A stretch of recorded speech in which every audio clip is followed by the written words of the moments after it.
of housekeeping. We're recording the seminar. Okay, that with Fran, so that we'll have a podcast that we can make available on the website after the seminar. Just the presentation, not the Q&A.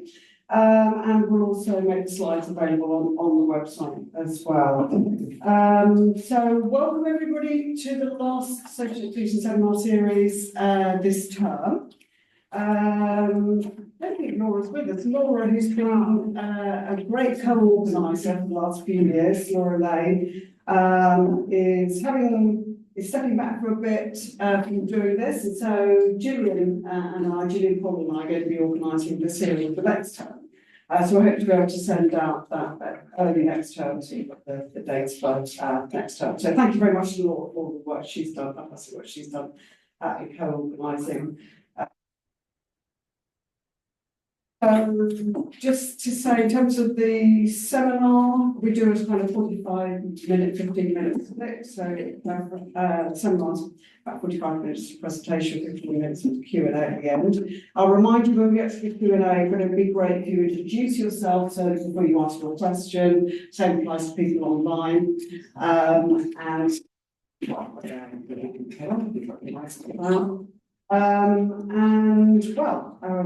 further ado, we can introduce Fran, or I don't think needs very much introduction to all of you. She's currently a Senior Research Fellow and an Emeritus Fellow in the Department of Social Policy and Intervention at Oxford. She has a particular interest in social security policy, gender issues, poverty and participation. She's a Fellow of the Academy of Social Sciences and a member of the Policy Advisory Group, Women's Budget Group.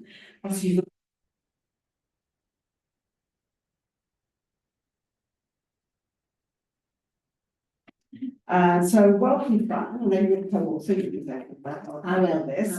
And she's going to be presenting her research today, comparing policy efforts to integrate immune system benefits in France and in the UK. So over to you, Fran. Thanks very much, Abigail. It's so nice to be back here. I was telling Charlie that I did a diploma in social administration, as it was called then, in I think the late 70s. Not that I haven't been back since, and have collaborated with people at LSE and know people at LSE, and it's really lovely to be back, and thank you for the invitation. I'm sorry it's probably, Charlie was saying, hotter today than it was for the day that we cancelled the seminar. So sorry about that. And I'm sorry also that Ewan Robertson can't either be with us in person or online because he's actually on holiday. So when we rearranged it, it was when he was on holiday. Some of you may know Ewan. He's been absolutely great to work with. He's a young researcher at the University of Edinburgh. You've got his name and position on the notice for the seminar, but I should also say very clearly that he's the lead author.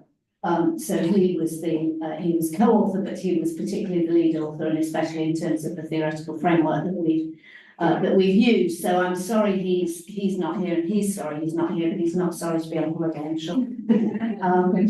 Yeah, it depends where it is. True. Especially since he's currently got a research job in Spain and Catalonia. He's also spending time in the heat when he's working. Anyway, I shall start. Charlie, would you move us on, please? So this is about the integration, as Abigail said, about the integration of means tested benefits in France in particular, and the UK as a kind of shadow case to compare it with, but it's particularly about the French system, which is why I'm rather nervous looking across the table here.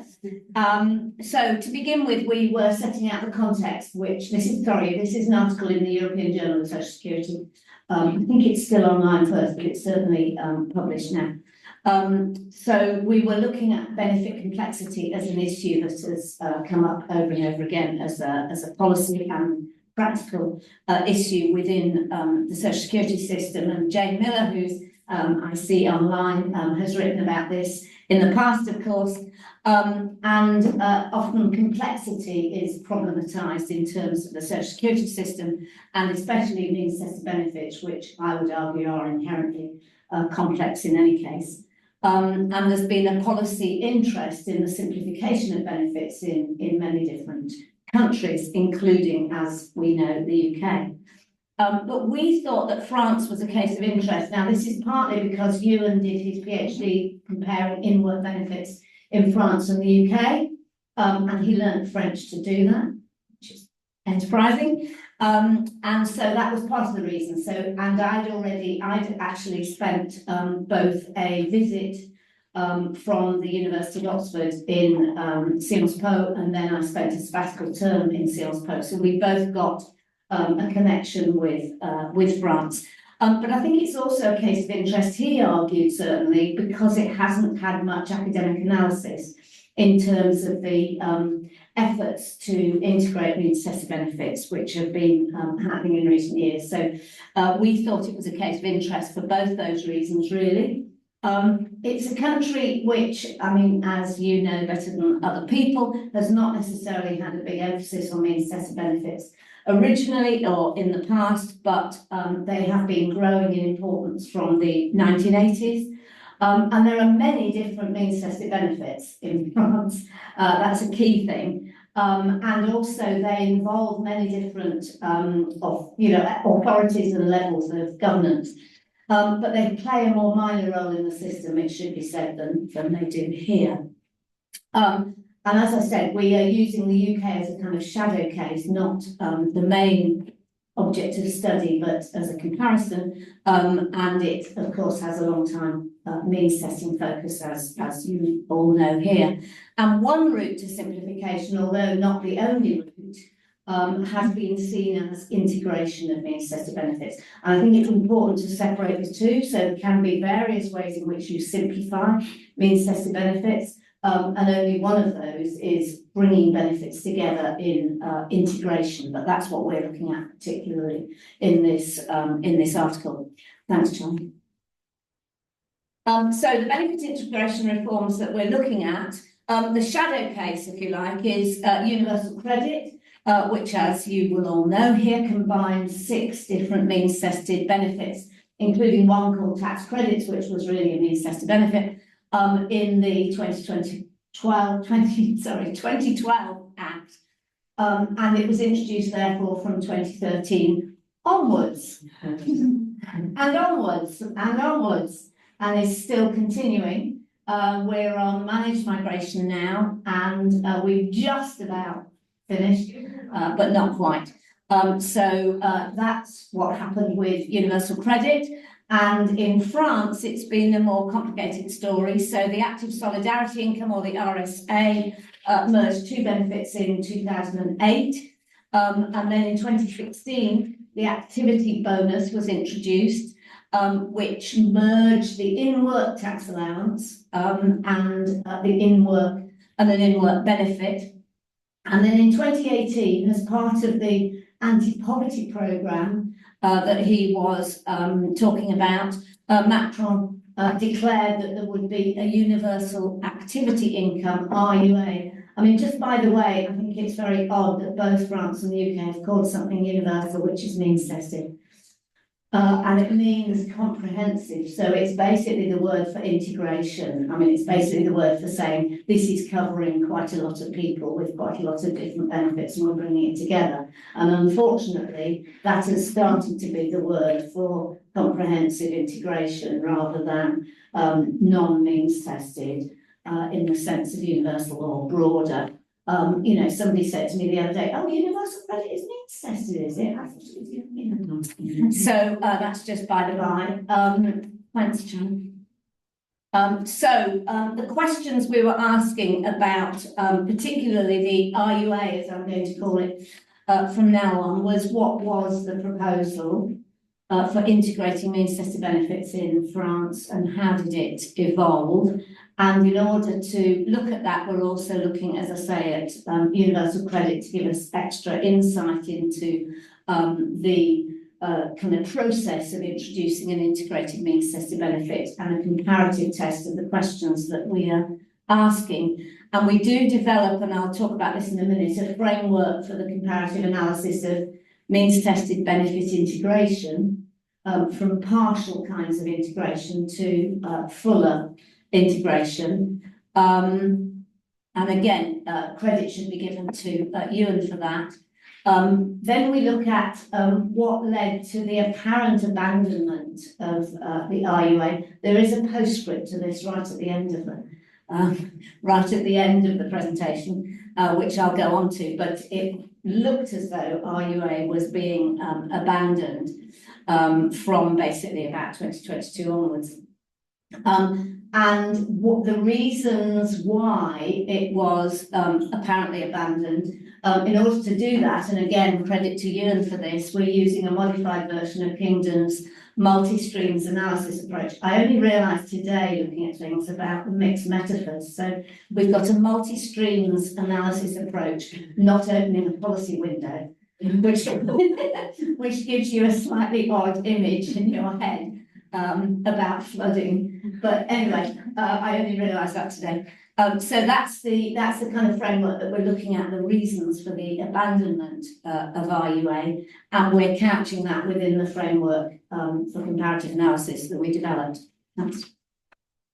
So what was the RUA proposal and how did it compare to universal credit? Well, it seems to have similar goals. So it looked as though in particular the governments both wanted to make work pay, or rather, at least they wanted to make it look as though work paid. I mean, they wanted to make it more visible. Sorry, that wasn't as cynical as it sounded. They wanted to make it more visible that work paid, and they wanted to make work pay.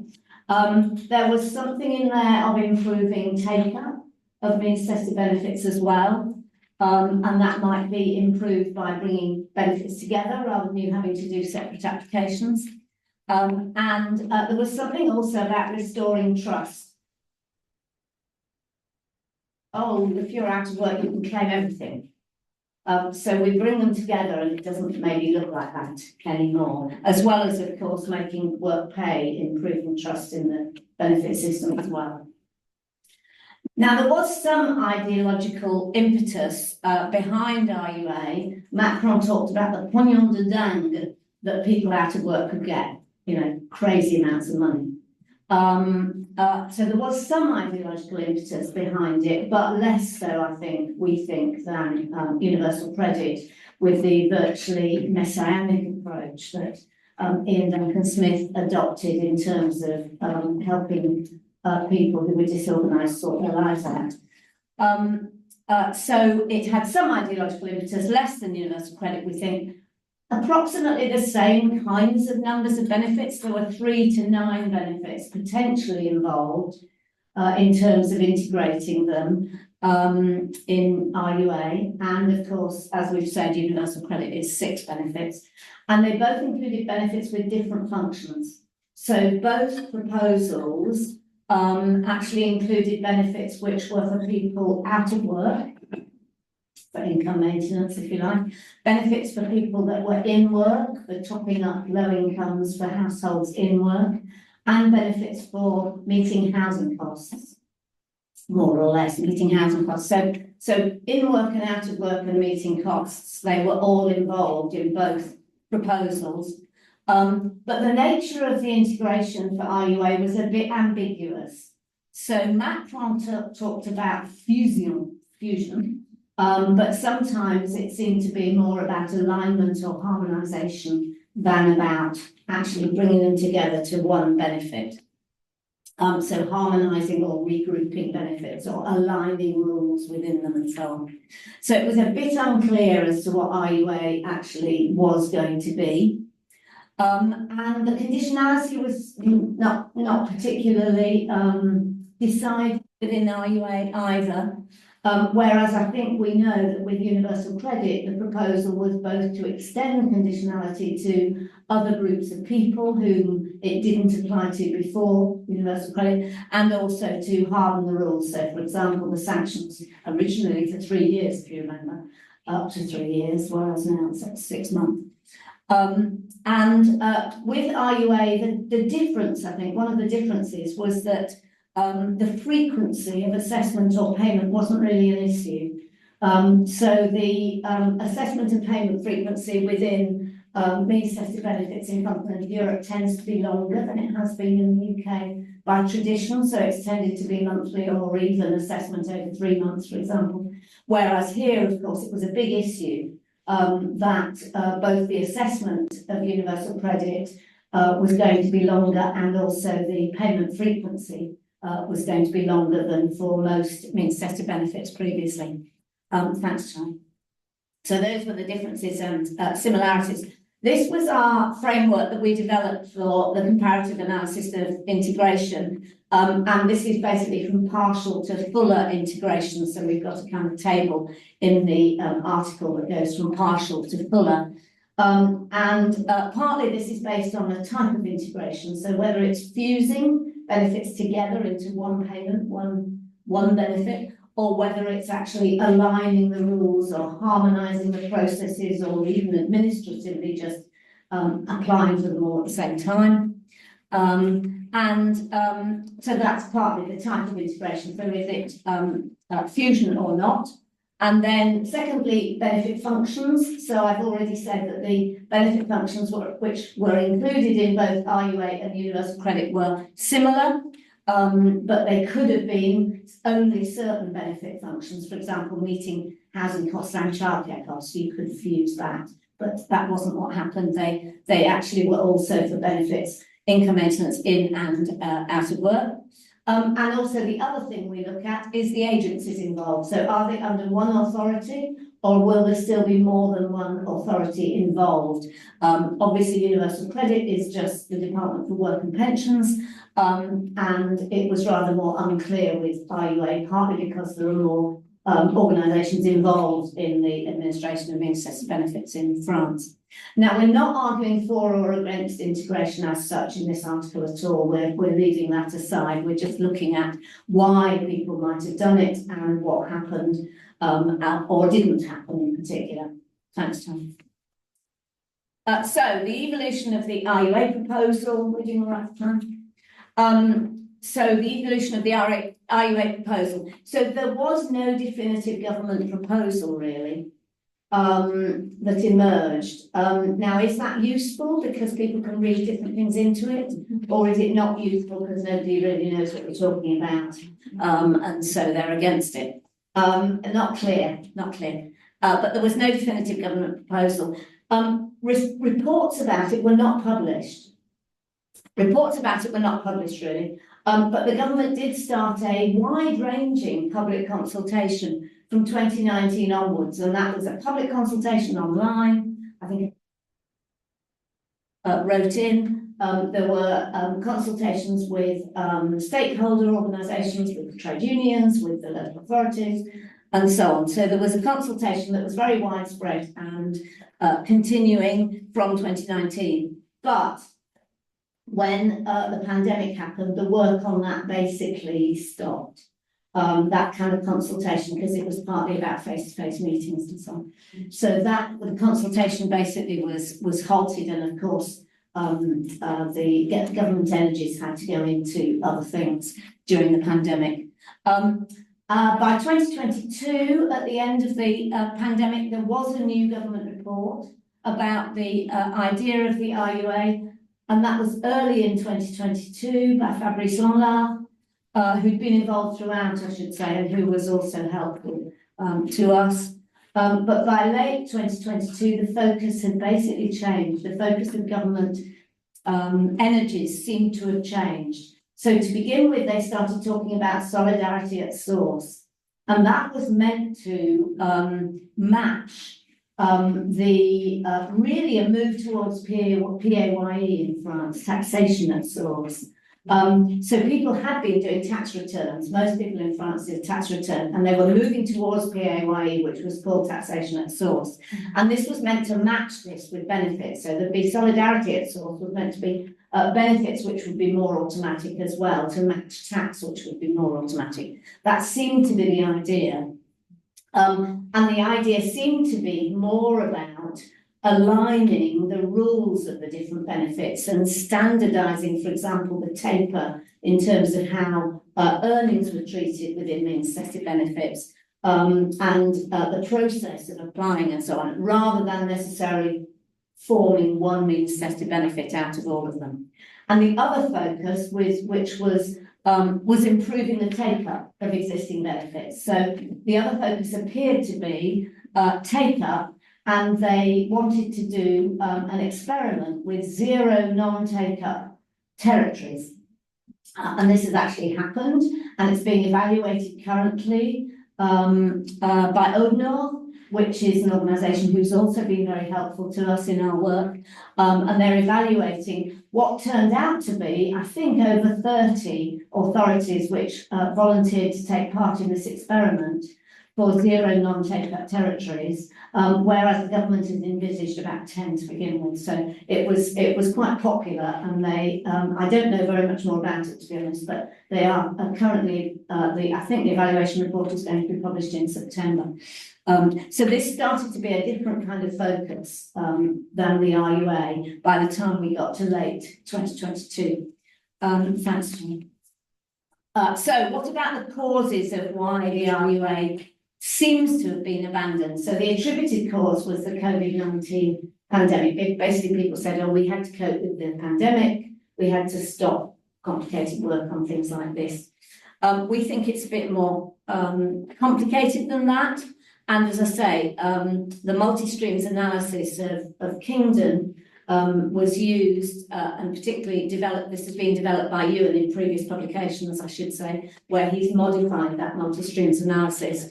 And we looked therefore at policy factors, political factors,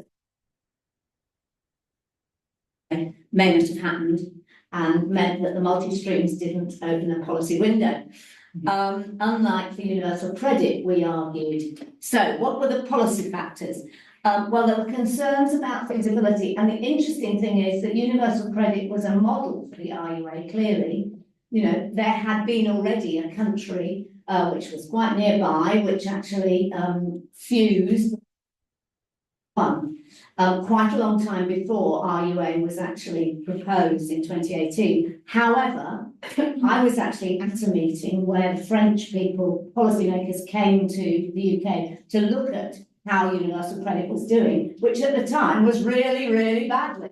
So it was the time when they were having a reset, and when the government put out that Metro newspaper, do you remember, saying that universal credit is fantastic, and the advertising authority said that they got it wrong and could withdraw it, and so on and so on. And there was a lot of problem about the 5-week wait and so on. So universal credit was not in a good place when France came to look at it. And so, interestingly, from being a policy model for RUA, it then became quite a warning. And there were various things from that visit to the UK that they came away with in terms of what you had to do to make something like this succeed. It wasn't necessarily the all-out, factor that made them stop, but it was a warning, they thought. So there was that.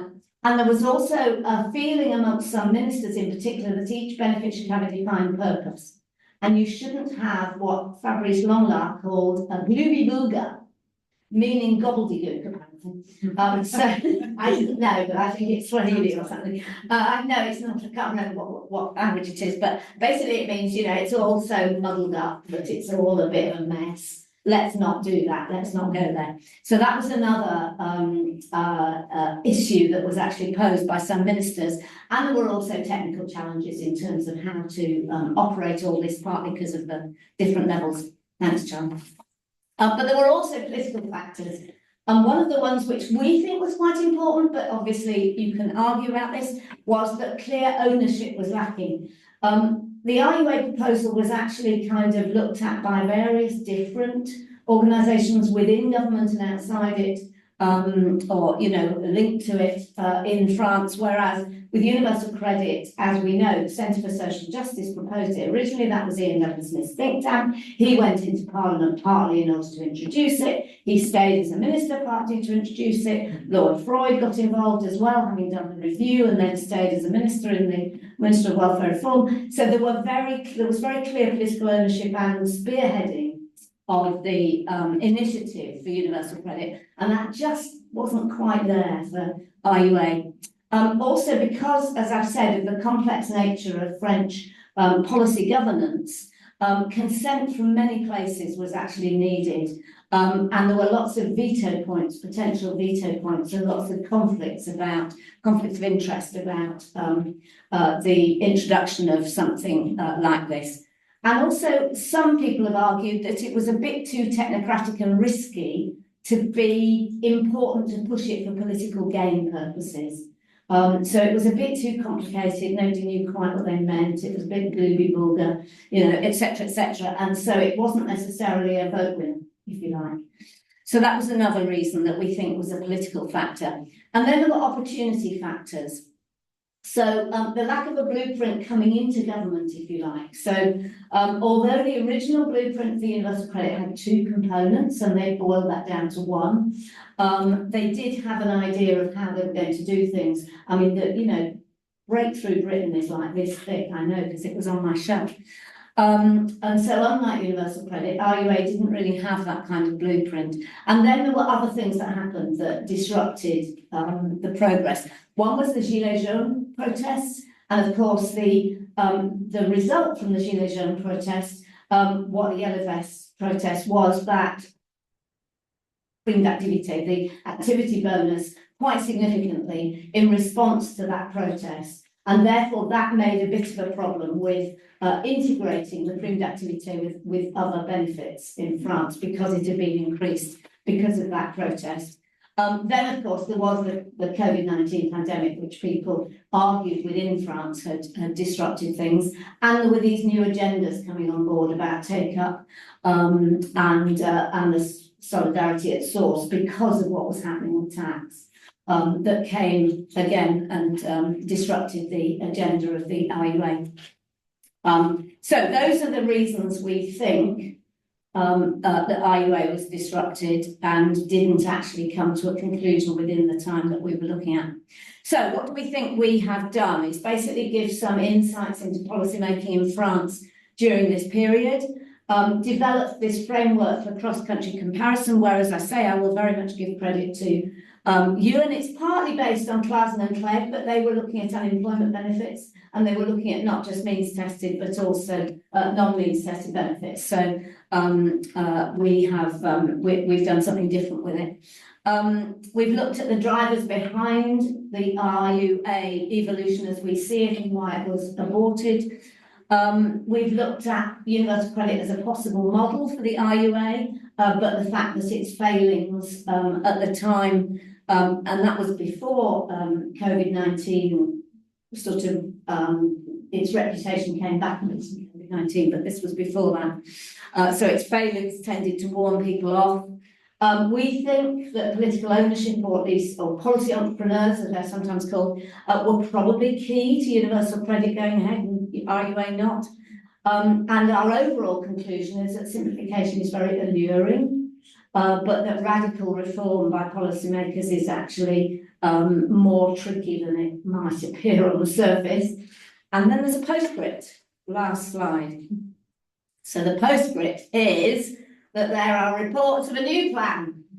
Now, actually, it's interesting because I had to change this last slide because I'd originally put allocation sociale unique, which is how it used to be described in France, a general term for bringing together one payment of usually means tested benefits, used to be called allocation sociale unique. So RUA was if you like, a variation of ASU. However, I had to correct this because I realised that I had misinterpreted ASU, and it's now called Allocation Solidarité Unifiée. I can no longer remember how to do ear-cute on that. So sorry about that. So it's now called this, which is different because unifié if you think about it, is different from unique. So unique might suggest fusion and one benefit and merger, whereas unifié may not. It may just be bringing them together in some way, maybe aligning the rules, maybe harmonising the processes, not quite clear, but it is a different word from unique. So I think the reason that they've kept the acronym but actually changed the wording is because it is somewhat a different animal that's being looked at now. And the idea is that you make claiming easier and you make clear that work pays. So, for example, maybe having the same kind of what they call a social reference income for all the means necessary benefits, maybe having the same kind of taper on earnings for the means necessary benefits. That kind of thing seems to be what they're looking at now. And the plan was to discuss this soon. So Le Cornu actually announced it. And the plan was to discuss it soon and have legislation soon, with implementation of parts of it in 2027, I think, which was basically the online application idea. But actually bringing them together was more like 2030 they were looking at. But the proposal now seems to have stalled again. So déjà vu all over again, as you might say. And as I say, it seems to be not a fusion, but harmonisation of the calculation for three means tested benefits. And those are the benefits for out of work, the benefits for in work topping up your income, and the benefit for housing costs. And I've said there that anti-poverty organisations are worried about the fixed budget, because it's been said, let's do it on a nil cost basis, at least for the calculations of who gains and who loses and so on, like they did for the previous RUA, in fact, and the anti-poverty last time. But also I've been reading more stuff that our contacts in France have sent us, and authorities who are worried about their loss of control over the housing benefit side of things. And this is very interesting when you compare it with universal credit, because although housing benefit went into universal credit, of course, council tax benefit was left out, which is the local authorities saying we want to keep that. And if you remember, Pickles actually won that, if you like, and kept it with local authorities. And that same kind of thing is bubbling up in France, in particular in relation to this new proposal about the allocation solidarité unifiée. So we shall see what happens, and there's a link there at the end of the slides to the benefit, and I hope I finished early. You have. Thank you very much. I'm sure there's going to be lots of questions. For people online, you can either put questions in the chat, or you can raise your hand. We'll take a few questions in the room first, and then people online. Charlie, I don't know whether you can put the screen where we can see everybody online. Yes, yes, that should work. So, any questions in the room? It's just Jane. No.